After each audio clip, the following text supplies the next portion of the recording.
नमस्कार, मैं शारदा पांडे आसान जिंदगी की इस एपिसोड में आपका स्वागत करती हूँ। जैसा कि नवरात्रि आने वाला है, बसंत नवरात्रि, चैत्र नवरात्रि आने वाला है, तो मैं आपको जौ बो के दिखाती हूँ कि जौ कैसे लगाया जाता है, जौ स्थापना। तो ये बांस की डलिया है। इस डलिया में किसी भी प्रकार की मिट्टी, साधारण मिट्टी ही मेरे पास है, तो उसको मैं रखी हूँ और इसमें मैं जौ लगा रही हूँ। आपके पास डलिया नहीं है तो आप ज़मीन पर भी लगा सकते हो।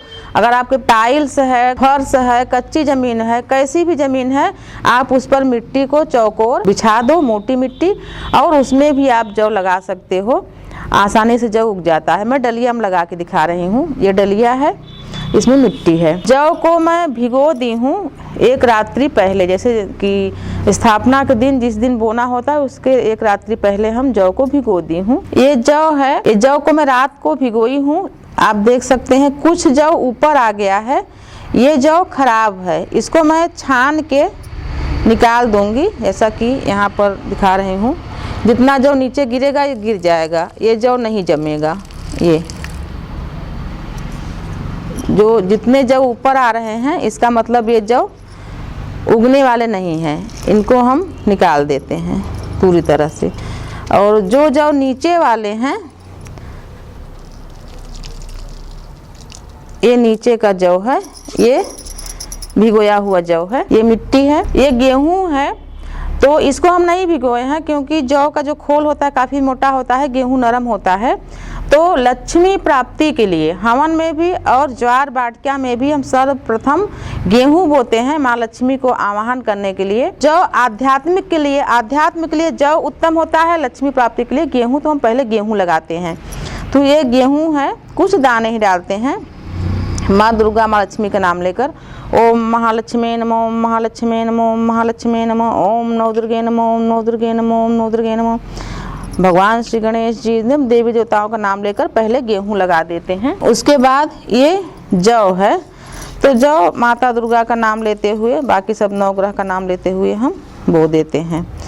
ओम नवदुर्गे नमो, ओम नवदुर्गे नमो, ओम नवदुर्गे नमो, ओम नवदुर्गे नमो, ओम नवदुर्गे नमो, ओम नवदुर्गे नमो।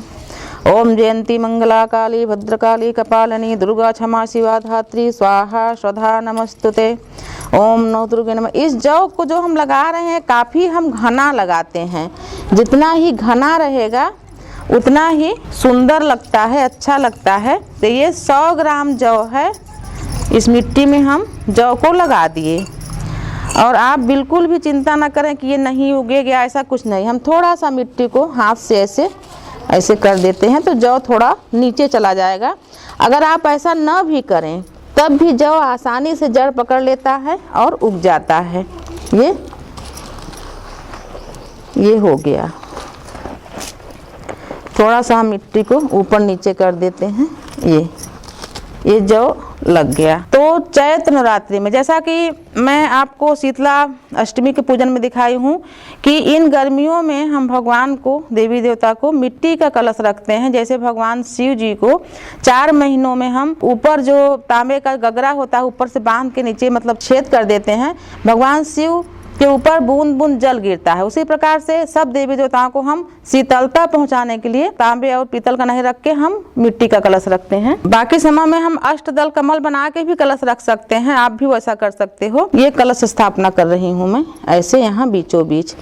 इसको हम विधिवत सजाए हैं क्योंकि कलश सजाने में कम से कम 10 मिनट लग जाते हैं। ये कलश को मैं अच्छी तरह सजाई हूँ, आम की पत्तियों को सजाई हूँ। कलश में जल, अक्षत, हल्दी, सुपारी, सिक्का ये डला हुआ है और कलश भरा हुआ है। तो इस कलश को हम अलग से इसलिए नहीं रखते कि कलश का जल 9 दिनों में सूख न जाए। हम इसको जब जौ को सींचेंगे तो नमी बनी रहेगी, तो कलश का जल भरा रहेगा, इसलिए हम कलश इसमें स्थापित करते हैं। जैसे हम कलश की भी पूजा करेंगे 9 दिन तक, ये जौ बाटिका है, हम इनकी भी पूजा 9 दिनों तक करते हैं। उसके बाद हम इनको सिंचित करते हैं। ये जल है, इसको हम सींचते हैं ऐसे। और पूजा के साथ साथ हम 9 दिनों तक इनको इसी प्रकार से सींचते हैं जौ बाटिका को। तो जो ये जल है जिससे हम सींच रहे हैं, ये नमी बनी रहती है।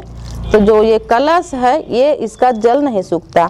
और हम किसी तांबे के या पीतल के पात्र में जब हम रखते हैं तो वो गर्म भी हो जाता है कलश का जल, जो कि गर्म नहीं होना चाहिए इन गर्मियों में। क्वार के नवरात्रि में भले हम इन पात्रों में रखें, लेकिन अभी चैत्र नवरात्रि में हम ये देखिए हम विधिवत इसको सिंचित कर दिए हैं। 9 दिन में जैसे हम माता का पूजा करते हैं उसी प्रकार से इनको भी सींचेंगे। जल हमेशा कलश में भरा होना चाहिए, इनको हम हिलाते नहीं हैं। कई लोग क्या करते हैं कि ये कलश नारियल को उठा के जल को भर देते हैं कि कलश में जल खाली नहीं होना चाहिए, तो ये पूजा खंडित मानी जाती है। पूजा जब 9 दिनों का पूरा हो जाता है तब हम इनको हिलाते हैं कि देवी देवता अपने अपने स्थान में जाएं, और जो बार बार हिलाते हैं उनका पूजा खंडित हो जाता है। तो इसकी क्रिया यही है कि आप जल भरा रहे इसलिए इसको सींचते हैं, और ज्वार के लिए भी सींचते हैं। ये श्रीफल हैं, इनकी भी हम विधिवत पूजा करते हैं। ज्वार बाटिका की भी हम विधिवत पूजा करते हैं नवरात्रि में। ये श्रीफल का पूजन, और इन पर हम पुष्प चढ़ाते हैं, और जो पंच पल्लव हैं यानी कि जो आम की 5 पत्तियां हैं इनको भी हम विधिवत पुष्प से सजाते हैं, और 9 दिनों तक काफ़ी हम इनका देखभाल करते हैं। ये जो बाटिका है इसमें कभी दीपक नहीं लगाया जाता है। दीपक आप माता दुर्गा के दाएं या बाएं रखें। उसी प्रकार से हम इन बाटिका की भी विधिवत हरिद्रा लगा के और कुमकुम लगा के इनकी हम विधिवत पूजा करते हैं। ओम नव दुर्गे नमः, ओम नव दुर्गे नमः, ओम नव दुर्गे नमः। ओम जयंती मंगला काली भद्रकाली कपालिनी दुर्गा क्षमा शिवा धात्री स्वाहा स्वधा नमस्तुते महादेवी की जय हो। इनको भी पुष्प अर्पण करते हैं, और ये रक्षा सूत्र है इनको हम अर्पण करते हैं माता को। तो इस प्रकार से ये ज्वार लगाना हम आपको बताए हैं, और इनको रोज सींचते हैं। और जैसे कि किसी किसी के घर में चूहा वगैरह रहते हैं तो जो हम लगाए हैं ज्वार इनको खा जाते हैं। काफ़ी जो साधक हैं वो काफ़ी परेशान होते हैं कि हम इनको कैसे बचाएं। तो इसके लिए हमारे भी घर में ये चूहा बहुत हैं, तो हम इसके लिए ये बांस की डलिया है, इसको हम ऐसे ढक देते हैं। पूजा करने के बाद इस प्रकार से इसको ढक देते हैं, तो इससे रोशनी भी छन के जाती रहती है और हवा भी जाता रहता है। जब हम पूजा करते हैं तो इनको उठा लेते हैं, और पूजा करने के बाद हम इनको ढक देते हैं। और ज़्यादा है तो चूहा लोग काफ़ी बदमाश होते हैं, मोटे चूहे लोग इसको उठा के घुस जाते हैं, तो हम इस पर कुछ वजन चीज़ भी रख देते हैं।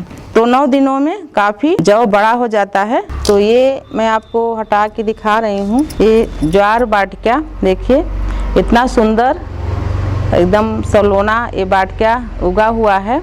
काफ़ी कलश है नीचे छुप गया है, ये मैं आपको दिखाना चाहती हूँ। ये कलश नीचे हो गया है, तो ये 6 दिन का भी हुआ है ये ज्वार, और बाकी अभी 3-4 दिनों में और काफ़ी बड़ा हो जाएगा। ये पूरा ढक जाता है 3-4 दिन में। इस प्रकार से आपका ज्वार बाटिका रहेगा।